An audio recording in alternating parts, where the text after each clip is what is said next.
Chris from quiltingweekly.com, back at you with the remainder of our binding videos. Today we're going to attach the binding strips that we made previously. As you can see, I have a single fold binding. It's just folded directly in half and pressed. I have my raw edges that are going to line up with the raw edge of my quilt. I do recommend putting a walking foot or an even feed foot on your machine for adding your binding. Just like when you're quilting, you're working with multiple layers of fabric, and the walking foot will help feed those layers of fabric more evenly. When I start, I want to remind you to leave at least a 3-inch tail hanging free on your quilt so that you have something to overlap when you come around to the other side. Also, the other thing you want to know is when you start your binding strip, I usually find to place it near the bottom edge of my quilt, and I try to be a little bit off center, because if you're folding your quilt directly in half, you're putting a stress point on that quilt top and on that binding seam. So I'm going to start this up with my walking foot already attached and leaving my 3-inch tail. And I have my seam allowance set at about a 1/4 inch. You could use your center seam position. Really, the 1/4 inch seems to work best for me. It depends on the thickness of my quilt. I may have to adjust the seam allowance if I need to have more or less fabric to fold over the back of the quilt.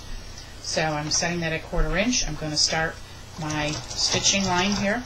I will back stitch to lock those stitches, and I will continue forward. Apologize for the noise in the background, but sewing in the basement and sitting near the water pipe, you tend to hear the water coming down from the upstairs. Now, the one thing that you do want to do when you're sewing your binding down to get your mitered corner, something I recommend doing is marking a 1/4 inch from the edge. So I have this little tool here set at a 1/4 inch, and I'm going to put a little mark there. Put a little mark at the 1/4 inch line. That way I know exactly where to stop. When I approach that line, I'll take my stitch in that 1/4 inch mark, then I'm going to reverse so my stitches lock. I will cut my thread. I have a handy button on my machine to do that for me, but if you don't, cut your thread. You remove the binding and the quilt from the machine. Now here's the secret to those mitered seams, or mitered corners, is you want to pull the fabric at a 45-degree angle, so you're folding it directly across and pressing it, finger pressing it. Hope you can see that.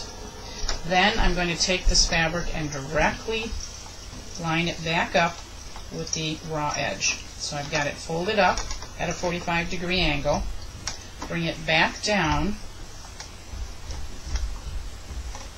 and at this point I do pin, because here I don't want it to move.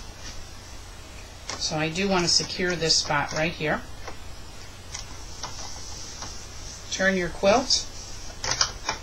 So I'm going to just give you a little close-up view of that spot. Let's show you again. You fold it at that 45-degree angle. You bring it directly down so it's level. And your raw edges are lined up with the raw edges of your next side of your quilt.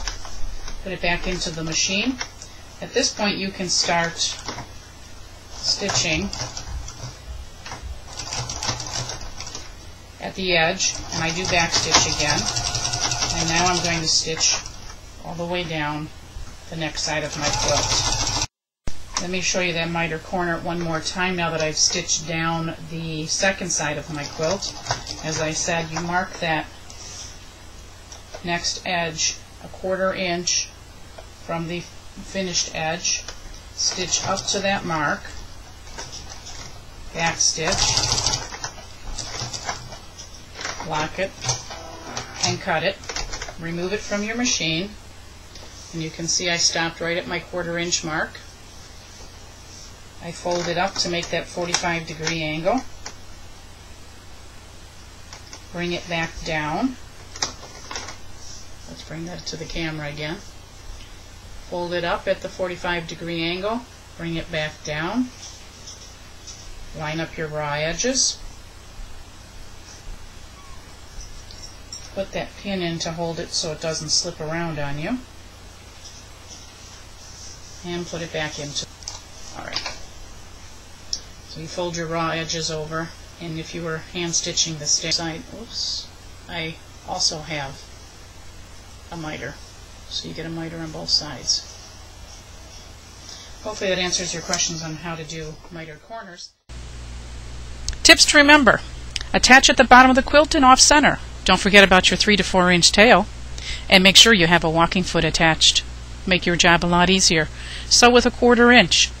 Mark that 1/4 inch from the bottom edge of your sewing, back stitch, cut the thread, remove your quilt, fold, and start sewing from the edge. Repeat until you have finished all 4 corners.